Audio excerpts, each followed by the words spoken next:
एक गांव में एक किसान अपने दो बेटों के साथ रहता था। उसने एक घोड़ा पाल रखा था। एक दिन अचानक उसका घोड़ा मर गया। इससे किसान को बहुत दुख पहुंचा। वो दुखी होकर कुएं की तरफ गया और वहां बैठ गया और रोने लगा। तभी अचानक उस कुएं से एक परी निकली और बोली, मैं तुम्हारे घोड़े को जिंदा कर सकती हूँ, पर इसके लिए तुम्हें मुझे 10 बार चोदना होगा।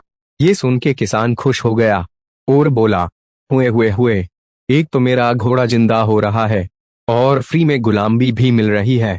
किसान ने परी को चोदना शुरू किया, पर वो सिर्फ उसे 5 बार ही चोद पाया। जैसे ही वो उसे छठी बार चोदने गया, थकान से उसकी मौत हो गई।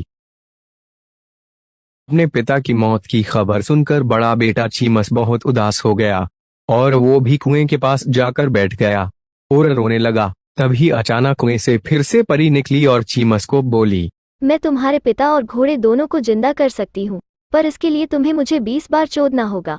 चीमस भी ये सुन के खुश हो गया और परी को चोदने लगा, लेकिन वो भी परी को बस 15 बार ही चोद पाया और उसकी भी थकान से मौत हो गई।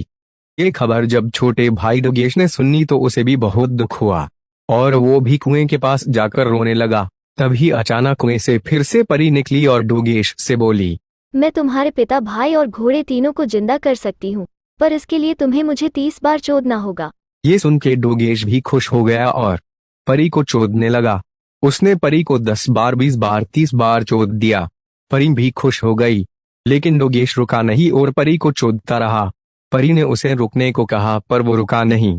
ऐसा करते करते उसने परी को 50 बार चोद दिया, जिससे परी मर गई और परी के वादे के मुताबिक डोगेश का बाप, भाई और घोड़ा जिंदा हो गए। फिर डोगेश के बाप ने उससे पूछा कि तुमने ये कैसे किया? डोगेश मुस्कुराते हुए बोला, जब घोड़ा मर सकता है तो परी क्या चीज है।